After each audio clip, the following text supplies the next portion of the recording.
رسول اللہ صلی اللہ علیہ وسلم کی تعلیمات ان کے سامنے پیش کی گئی اور انہوں نے اسلام کو قبول کر لیا. رسول اللہ صلی اللہ علیہ وسلم کی دعوت کو سچائی کے ساتھ قبول کر لیا. وہ اہل ایمان ہے، اور اس کے مصداق سب سے پہلے حضرات صحابہ کرام رضوان اللہ تعالی علیہم اجمعین ہے. دوسرا گروہ وہ تھا جس نے کلم کھلا علی الاعلان توحید کا انکار کیا، رسول اللہ صلی اللہ علیہ وسلم کی رسالت کے منکر ہوئے. انہوں نے صاف طور پر یہ بات کہہ دی کہ ہم نہ اسلام کو مانیں گے نہ رسول اللہ صلی اللہ علیہ وسلم کی تعلیمات کو مانیں گے. وہ کفار و مشرکین تھے. تیسرا گروہ وہ تھا جس نے بظاہر اسلام قبول کیا، بظاہر اسلام قبول کر لیا، اس کا دعویٰ کیا کہ ہم مسلمان ہو چکے ہیں زبان سے، لیکن دل میں ان کے کفر تھا، نفاق تھا. دل سے وہ نہ اسلام کو مانتے تھے نہ رسول اللہ صلی اللہ علیہ وسلم کی رسالت کو تسلیم کرنے کو تیار تھے. وہ ان دونوں چیزوں کے منکر تھے. رسالت کو بھی ماننے کو تیار نہیں تھے کہ نبی کریم صلی اللہ علیہ وسلم کی رسالت کو تسلیم کر لے، اور ایمان جس طریقے سے ایمان لانے کا تقاضا کیا جا رہا ہے اور جو حقیقت میں ایمان لانا ہے، جیسا صحابہ کرام رضوان اللہ تعالی علیہم اجمعین ایمان لائے تھے، اس طریقے سے وہ ایمان دل سے نہیں لائے تھے. اللہ پر اور یوم آخرت پر، یعنی اللہ پر اور یوم آخرت پر تو ایمان تھا ان کا، اللہ پر یوم آخرت پر ایمان تھا، کیونکہ منافقین میں زیادہ تر جو تعداد تھی وہ یہودیوں کی تھی، اور یہودی پہلی شریعت کے مطابق یوم آخرت پر اور اللہ پر ایمان رکھتے تھے. لیکن صرف ایمان لانے کے لیے یوم آخرت پر ایمان لانا اور اللہ پر ایمان لانا کافی نہیں ہے. کسی کا بھی ایمان اس وقت تک کہ معتبر نہیں ہو سکتا جب تک کہ وہ رسول اللہ صلی اللہ علیہ وسلم کی رسالت کو تسلیم نہ کر لے. جتنی بھی ضروریات دین، جتنی بھی چیزیں ضروریات دین کے اندر داخل ہے، جو قطعی طور پر رسول اللہ صلی اللہ علیہ وسلم کے بیان سے ثابت ہو چکی ہے، قرآن سے ثابت ہو چکی ہے، اس کو جب تک کہ نہ مان لے اس وقت تک کہ اس کا ایمان معتبر نہیں ہے. تو پہلی شریعت کے حساب سے وہ ایمان باللہ اور یوم آخرت، یہ دو چیزیں تو ان کے اندر تھی، لیکن وہ رسول اللہ صلی اللہ علیہ وسلم کی رسالت کو دل سے تسلیم نہیں کرتے تھے. وہ آپ کو رسول ماننے کو تیار نہیں تھے، صرف زبانی طور پر انہوں نے دعویٰ کیا تھا کہ ہم بھی ایمان والے ہیں. اب ایسا ان لوگوں نے کیوں کیا تھا؟ کیا ضرورت پڑ گئی تھی ان کو؟ بھائی یہ بھی تو ہو سکتا تھا کہ جو کفار و مشرکین جیسا کھلم کھلا علی الاعلان اپنے کفر کا اظہار کیے ہوئے تھے، ایسا وہ بھی کیوں نہیں کر لیتے تھے کہ کفار و مشرکین کی طرح وہ بھی کھلم کھلا یہ کہہ دیتے کہ ہم جو ہے آپ پر ایمان نہیں لائیں گے. تو بجائے یہ کہنے کے نفاق کو اندر چھپا کر منافق، اعتقادی منافق اسے ہی کہتے ہیں، اعتقادی منافق اسے ہی کہتے ہیں کہ جو ظاہر میں مسلمان ہونے کا دعویٰ کرے لیکن اندر میں کفر چھپا ہوا، دل میں کفر چھپا کر رکھا ہوا، اسے اعتقادی منافق کہتے ہیں. تو ان کو کیا ضرورت پڑ گئی؟ ان کو اصل میں ضرورت یہ پڑی جب رسول اللہ صلی اللہ علیہ وسلم مکہ سے مدینہ ہجرت کر کے تشریف لے گئے، تو مدینہ منورہ میں پہلے سے وہ افراد موجود تھے جو آپ کی مکی زندگی میں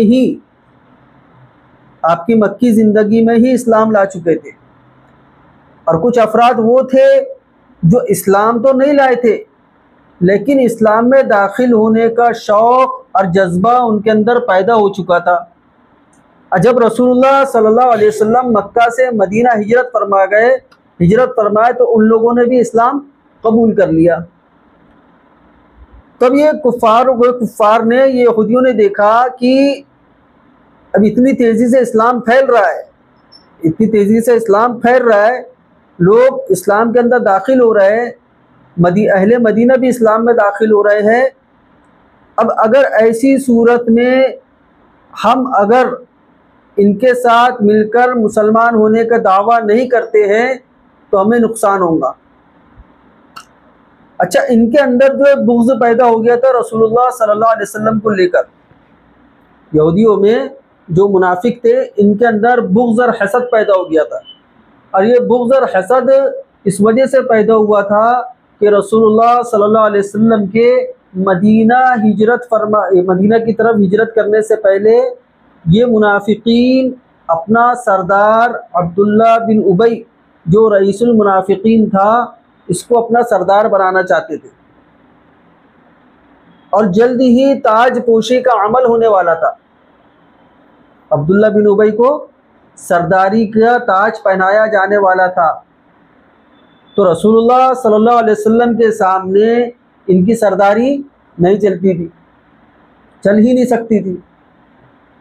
تو ان کے اندر رسول اللہ صلی اللہ علیہ وسلم سے حسد پیدا ہو گیا، بغض پیدا ہو گیا، اور یہ بغض اور عناد میں یہاں تک کہ خواہش مند ہو گئے کہ نعوذ باللہ ثم نعوذ باللہ رسول اللہ صلی اللہ علیہ وسلم ہمارے درمیان سے جلدی ہٹ جائے اور یہ اسلام نہ پھیلے۔ اور دوسرا ان کو اس وجہ سے وہ اسلام قبول نہیں کرتے تھے بغض اور حسد کی بنا پر، لیکن ان کو اس بات کا خوف تھا کہ اگر ہم کھلم کھلا مسلمانوں سے دشمنی رکھیں گے تو ہمارے جو تجارتی معاملات ہیں، ہمارے جو دنیاوی جو معاملات ہیں، جو تجارت کے ذریعے سے جو دنیاوی منافع ہم حاصل کرتے ہیں، فائدے حاصل کرتے ہیں، وہ فائدے حاصل کرنے میں ہم کو رکاوٹ پیش آئیں گی، مال کا نقصان ہوگا، کیونکہ ان کے اندر جو حب جاہ اور حب مال کوٹ کوٹ کر بھرا ہوا تھا۔ تو انہوں نے یہ سوچا کہ ہم ابھی فی الحال مسلمانوں کے سامنے دعویٰ کر لیتے ہیں کہ ہم مسلمان ہو چکے ہیں، حالانکہ وہ مومن نہیں ہے، اور ان کے بیچ میں رہ کر ان کے خلاف سازش کرتے ہیں، یہ ان کی پلاننگ تھی۔ تو یہ مسلمانوں کے بیچ میں رہ کر مسلمانوں کے خلاف سازش کرنے لگے۔ دیکھو جتنی بھی جنگیں ہوئی ہیں، صحابہ اکرام رضوان اللہ تعالیٰ علیہ مجمعین کا آپس میں جو اختلافات ہوئے اور جو جنگیں ہوئی ہیں، صحابہ اکرام رضوان اللہ تعالیٰ علیہ مجمعین ایک دوسرے سے بے انتہا محبت کرنے والے تھے، بے انتہا محبت کرنے والے تھے۔ ان کے آپسی اختلافات اپنی ذات کو لے کر بالکل بھی نہیں ہوئے۔ یہ صرف ہماری صحابہ سے عقیدت نہیں بلکہ ہمارا عقیدہ ہے کہ صحابہ اکرام رضوان اللہ تعالیٰ علیہ مجمعین کے درمیان جو اختلافات ہوئے ہیں وہ فہم کے اختلافات کی بنا پر اختلافات ہوئے۔ صحابہ کا جو دونوں گروہ تھا وہ اللہ کی رضا کے لیے ہی اختلاف کیے۔ ایسا آئی بات سمجھ میں؟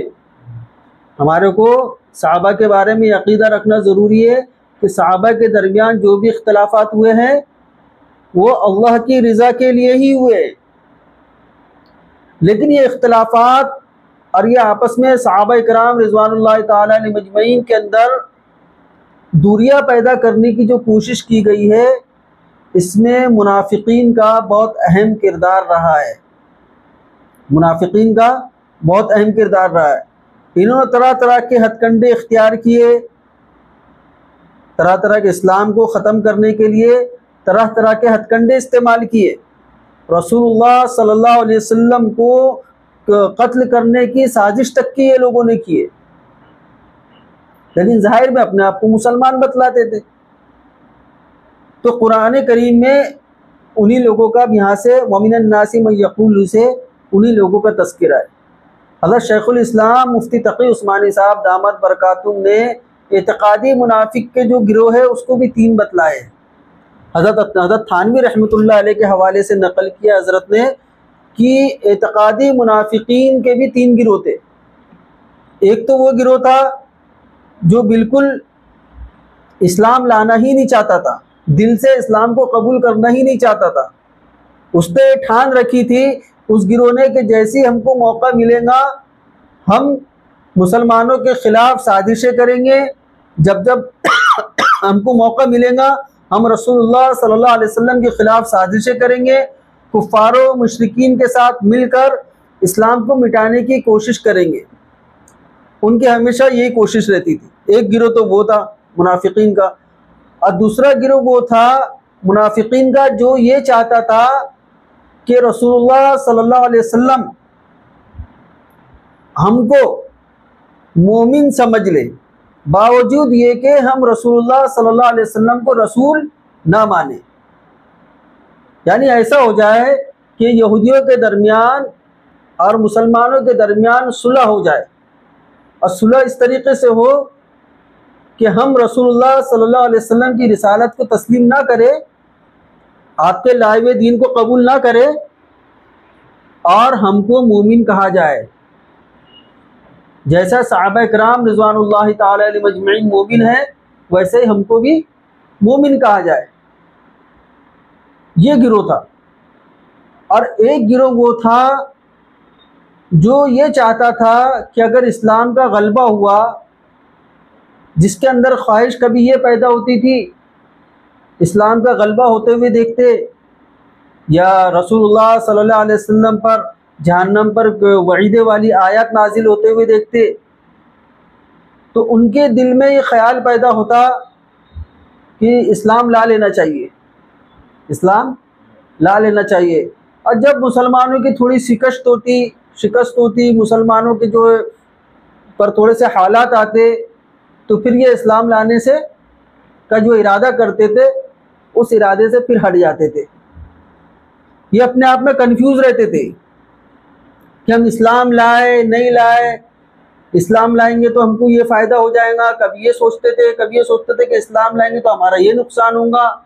یہ دنیا کے فوائد اور دنیا کے جو منافع کے چکر میں کشمکش میں تھے کہ ہم جو اسلام لائے یا نہ لائے۔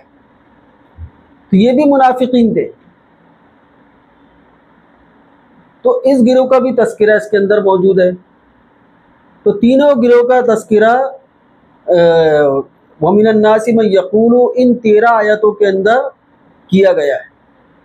دیکھیے اب اللہ کا ترجمہ دیکھیے، وَمِنَ النَّاسِ مَن يَقُولُ آمَنَّا بِاللَّهِ وَبِالْيَوْمِ الْآخِرِ وَمَا هُم بِمُؤْمِنِينَ، اور لوگوں میں سے بعض وہ ہے جو کہتے ہیں ہم ایمان لائے اللہ پر اور آخرت پر، وَمَا هُم بِمُؤْمِنِينَ، حالانکہ وہ ایمان نہیں لائے ہیں۔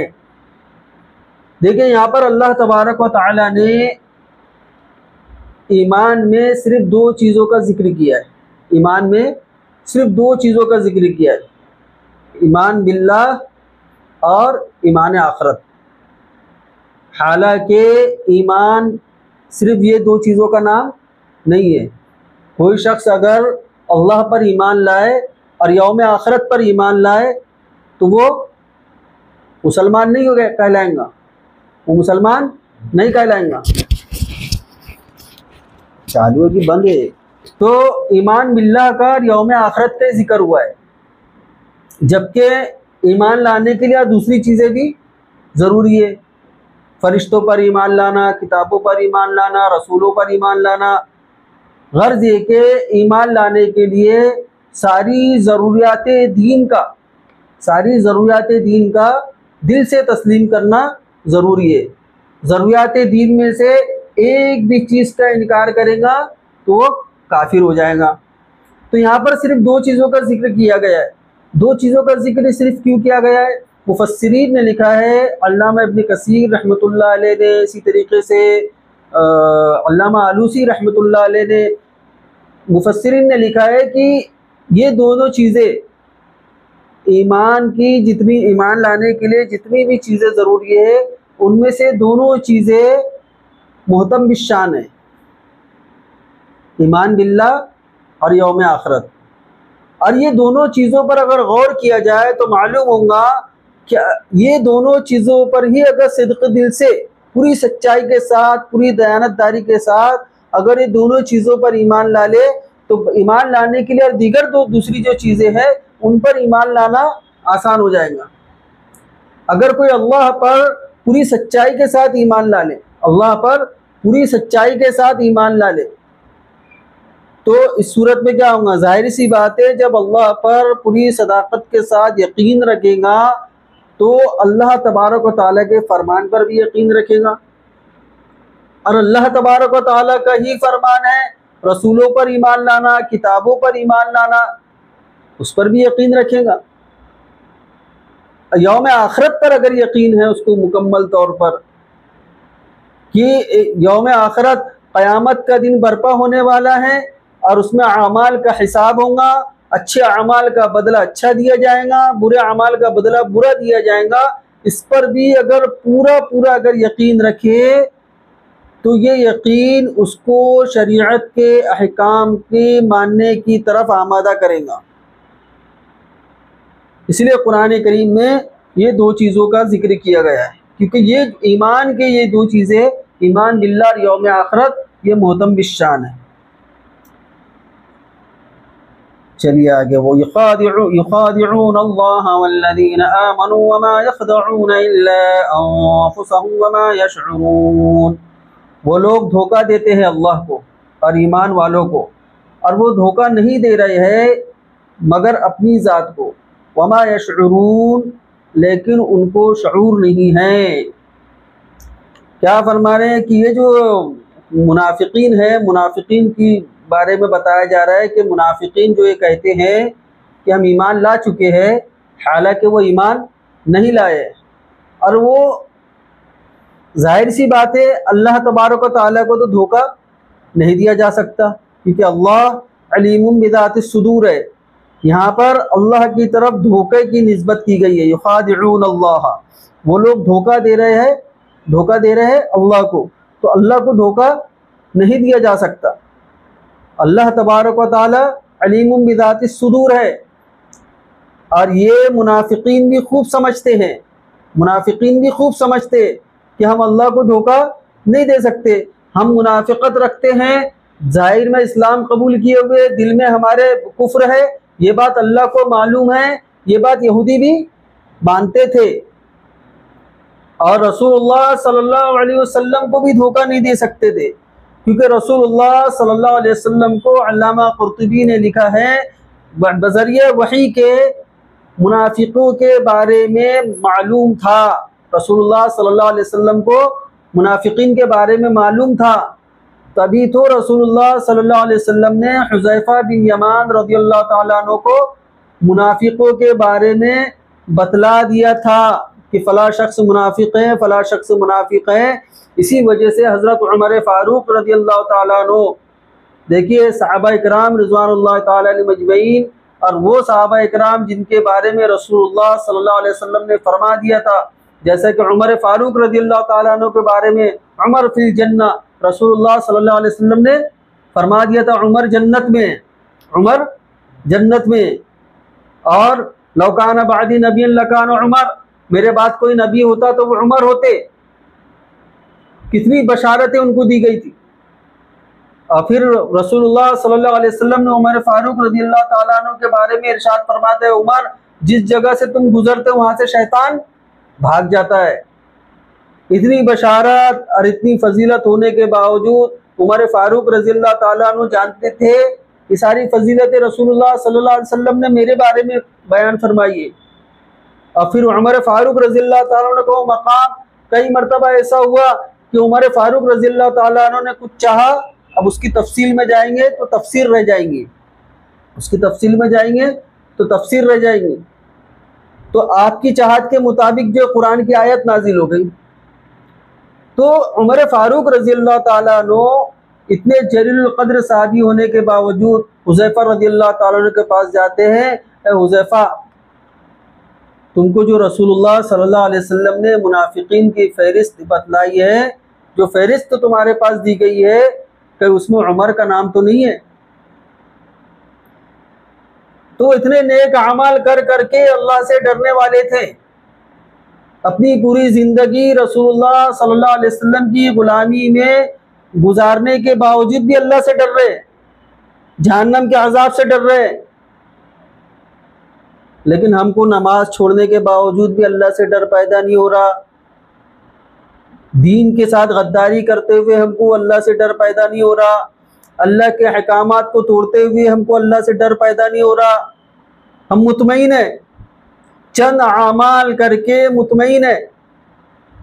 اور ایک طرف صحابہ اکرام رضوان اللہ تعالی علیہ مجمعین تھے، ساری زندگی محض اللہ کی رضا کے لیے گزار دی، بے انتہا قربانیاں دی، اس کے باوجود بھی حضرت حذیفہ رضی اللہ تعالیٰ کے پاس جا رہے ہیں کہ اس میں منافقوں کی فہرست میں میرا نام تو نہیں ہے۔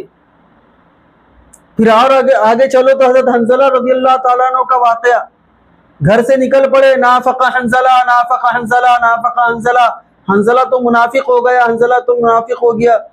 چلو اس کی تفصیل میں بات بہت لمبی ہو جائیں گی، پھر کسی وقت بیان کریں گے۔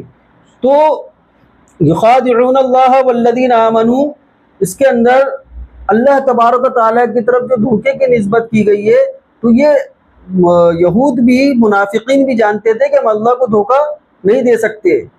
یہاں پر جو دھوکے والی جو بات بیان کی گئی ہے، اس کا مطلب یہ ہے کہ یہ منافقین جو ظاہر میں اسلام قبول کرنے کا دعویٰ کر رہے ہیں لیکن اندر میں کفر چھپا ہوا ہے، کفر لیے رکھے ہیں، تو یہ دھوکے بازوں والے کام کر رہے ہیں۔ یعنی جس طریقے سے دھوکہ دینے والے لوگ کام کرتے ہیں ویسے ہی یہ کام کر رہے ہیں، ان کا عمل دھوکے بازوں والا ہے۔ اس کا یہ مطلب نہیں ہے کہ وہ اللہ کو دھوکہ دے رہے، آگے اس کی وضاحت بھی کر دی گئی ہے، وما یخدعون الا انفسهم وما یشعرون، وہ سوائے اب خود کے کسی کو دھوکہ نہیں دے رہے، وما یشعرون، لیکن وہ شعور نہیں رکھتے، وہ اس طریقے کے کرتوت کر کر خود کو دھوکہ دے رہے ہیں۔ خود کو کس طریقے سے دھوکہ دے رہے؟ وہ یہ سمجھ رہے کہ ہم اچھے کام کر رہے ہیں، وہ یہ سمجھ رہے کہ ہم اچھے کام کر رہے ہیں، ہمارا یہ عمل بہت اچھا ہے، لیکن اس کی وجہ سے ان کو جہنم میں جانا پڑے گا۔ اور پھر جیسے کہ قرآن کریم نے منافقین کے بارے میں فرمایا، ان المنافقین فی الدرک الاسفل من النار، کہ منافقین جہنم کے سب سے نچلے طبقے میں ہوں گے۔ اس آیت کے وہ مصداق بنیں گے، اس کا شعور نہیں ہو رہا، اس کا شعور، اس کا احساس ان کے اندر سے ختم ہو چکا ہے۔ کفر اور نفاق ان کے اندر اس طریقے سے راسخ ہو چکا ہے کہ اس کے نقصانات کا ان کو احساس نہیں ہو رہا ہے۔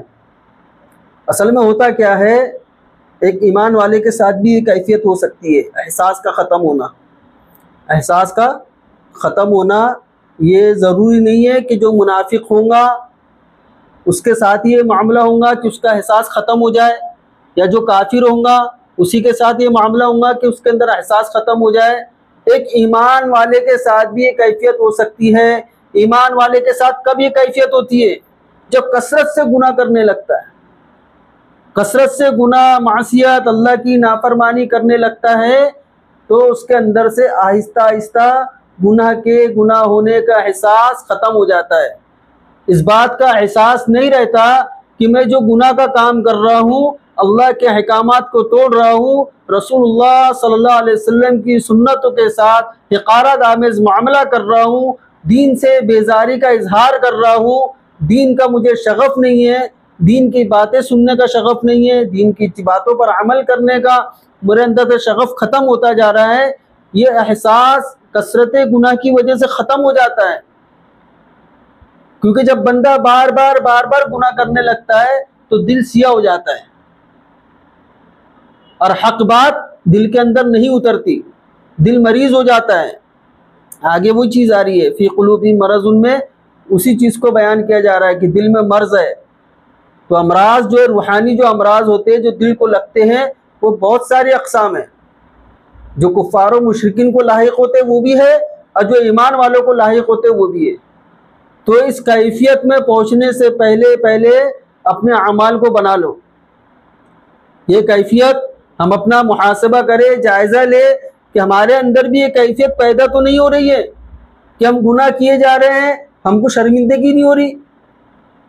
ایک شخص سے بھائی گناہ کیا، کوئی گناہ، کوئی معصیت اس سے سرزد ہو گئی، نافرمانی سرزد ہو گئی، تو اللہ تبارک و تعالیٰ کے سامنے رو لے، گڑ گڑا لے، اللہ مجھ سے فلاں گناہ سرزد ہو گیا، مجھے معاف فرما دے۔ یہ اصلاح کا طریقہ ہے۔ دوسرا طریقہ یہ ہے کہ بار بار اگر ہم سے گناہ ہو رہا ہے، بار بار ہم سے گناہ ہو رہا ہے اور ہم اس کو چھوڑ نہیں پا رہے، تو اپنے بڑوں کے سامنے اس کو پیش کرے، اور پیش کرنے میں شرمندگی محسوس ہو تو اس وقت کو یاد کر لے کہ جب میدان حشر میں حضرت آدم علیہ السلام سے لے کر قیامت کے آخری دن تک پیدا ہونے والے شخص جمع ہو جائیں گے، ساری دنیا کے لوگ جمع ہوں گے، اور یہ ہماری کرتوت ساری دنیا کے لوگوں کے سامنے پیش کیے جائیں گے، تو اس وقت ہماری شرمندگی کا کیا عالم ہوگا؟ دنیا میں کوئی شخص یہ نہیں چاہتا، کوئی باپ یہ نہیں چاہتا کہ میری جو اندرونی کرتوت میرے بیٹے کے سامنے آئے، کوئی بیٹا یہ نہیں چاہتا کہ میرے اندرونی کرتوت، میری معصیتیں میرے باپ کے سامنے آئے۔ کوئی چاہتا ہے ایسا؟ کوئی نہیں چاہتا۔ تو پھر اس وقت کیا حال ہوگا؟ اس وقت ہمارا کیا حال ہوگا کہ ہمارے کرتوت، ہماری بدعملیاں، ہماری معصیتیں ساری دنیا کے لوگوں کے سامنے پیش کی جائیں گی۔ تو اگر ہم کو شرمندگی محسوس ہو، ہم اپنے آپ کو بنانا چاہتے ہو، سنوارنا چاہتے ہو، اللہ کی رضا کے مطابق زندگی گزارنا چاہتے ہیں، اور کوئی ایسے گناہ کے اندر ہم مبتلا ہیں جس کو ہم چھوڑنا چاہ رہے ہیں، چھوٹ نہیں رہا۔ ہوتا ہے ایسا، بندہ اندر سے چاہتا ہے کہ میں گناہ چھوڑ دوں لیکن چھوٹ نہیں رہا، تو اس کا اظہار ہر کسی کے سامنے نہیں کرنا ہے، ان لوگوں کے سامنے کرے جو ہمارے مصلح ہے۔ اگر ہم کسی سے بیعت ہے تو اپنے شیخ کے سامنے کرے، اپنے استاد کے سامنے کرے، باقاعدہ ان کے پاس بیٹھ کر بتلائے کہ حضرت دیکھیے میں جو یہ گناہ کے اندر مبتلا ہوں اور میں چھوڑنا چاہتا ہوں لیکن مجھ سے چھوٹ نہیں رہا۔ اگر یہاں پر ہم نے شرم حیا دکھائی اور اسی گناہ کے اندر مبتلا رہے، اب بار بار اسی گناہ کو کرتے جائیں گے تو ہمارا بھی پھر وہی حال ہوگا، وما یشعرون، اس گناہ کے گناہ ہونے کا احساس سلب کر لیا جائے گا۔ اور جس بندے سے گناہ کے گناہ ہونے کا احساس سلب کر لیا جائے تو یہ سمجھ لو کہ وہ اللہ تبارک و تعالیٰ کے عذاب میں گرفتار ہو چکا ہے۔ تو احساس کا ختم ہو جانا صرف کفار اور منافقین کے ساتھ خاص نہیں ہے۔ ایک ایمان والا کثرت گناہ میں مبتلا ہو کر ندامت اور شرمندگی اس سے ختم ہو جائے تو آہستہ آہستہ گناہ کے گناہ ہونے کا احساس ختم ہو جاتا ہے۔ تو اس پر توجہ دینے کی ضرورت ہے۔ تو یہ منافقین اللہ تبارک و تعالیٰ کو دھوکہ نہیں دے رہے ہیں بلکہ خود کو دھوکہ دے رہے ہیں کہ اپنے آپ کو غلط راستے پر رہتے ہوئے اپنے آپ کو صحیح راستے پر سمجھے ہوئے۔ فی قلوبہم مرض فزادہم اللہ مرضا ولہم عذاب علیم بما كانوا یکذبون۔ ان کے قلوب میں، ان کے دلوں میں مرض ہے، اللہ تبارک و تعالیٰ نے بڑھا دیا ان کے مرض کو، ان کے لیے دردناک عذاب ہے بوجہ جھوٹ بولنے کے۔ دیکھیں یہاں پر اللہ تبارک و تعالیٰ نے جو اوپر کی آیت میں فرمایا وما یشعرون، کہ وہ لوگ وہ کو احساس نہیں ہے، وہ لوگ اپنے آپ کو دھوکہ دے رہے ہیں، آخرت میں بہت بڑا نقصان اٹھانے والے ہیں، لیکن وہ دھوکے میں پڑے ہوئے ہیں، اس بات کا ان کو احساس نہیں ہے۔ تو یہ احساس ان کے اندر سے ختم کیسے ہوا؟ یہ احساس ان کے اندر سے ختم کیسے ہوا؟ اس کو بتایا گیا فی قلوبہم مرض میں، کہ ان کے قلوب میں، ان کے دلوں میں مرض ہے۔ تو دل کو جسمانی ایک ظاہری بیماری بھی لگتی ہے، جسمانی جو بیماری ہوتی ہے، اور ایک روحانی بیماری ہوتی ہے جس کا تعلق قلب سے ہوتا ہے، جس کا تعلق قلب سے ہوتا ہے۔ اس میں روحانی بیماریوں میں سب سے شدید بیماری کفر شرک ہے، سب سے خطرناک بیماری کفر شرک ہے، کہ دل کے اندر کفر بھرا رہے، اللہ تبارک و تعالیٰ کی وحدانیت نہ ہو، شرک کے اندر مبتلا ہو، یہ سب سے خطرناک بیماری ہے۔ اور اس کے بعد قلب کو جو بیماریاں لگتی ہیں ان بیماریوں میں سے ایک بیماری حسد، بغض و عناد بھی ہے۔ یہود اسی کا خاص طور پہ شکار ہو کے رسول اللہ صلی اللہ علیہ وسلم کی رسالت کو تسلیم کرنے سے انکار کر چکے تھے، دل سے انکار کرتے تھے، زبان سے اگرچہ مانتے تھے، کیونکہ ان کو نبی کریم صلی اللہ علیہ وسلم سے حسد تھا، بغض تھا۔ وہ نہیں چاہتے تھے کہ رسول اللہ صلی اللہ علیہ وسلم ہمارے اوپر سرداری کرے۔ وہ اپنی قوم میں کا سردار چاہتے تھے، وہ اپنی قوم میں کا بادشاہ چاہتے تھے، بغض کے شکار ہو گئے تھے۔ تو یہ بغض اور حسد جو ہے یہ بھی ایک خطرناک بیماری ہے۔ یہ سمجھ لیجئے کفر کے بعد حسد کی بیماری یہ روحانی بیماریوں کا کینسر ہے، بہت خطرناک بیماری ہے۔ حسد اور تکبر، حسد کرنا اور تکبر کرنا۔ حسد کسے کہتے ہیں؟ حسد کہتے ہیں کسی دوسرے شخص کی ترقی پر ناراض ہونا اور ناراض ہو کر اس کے خلاف سازش کرنا، اس کے خلاف سازش کرنا کہ اس کی ترقی رک جائے، یہ جو آگے بڑھ رہا ہے یہ آگے نہ بڑھے۔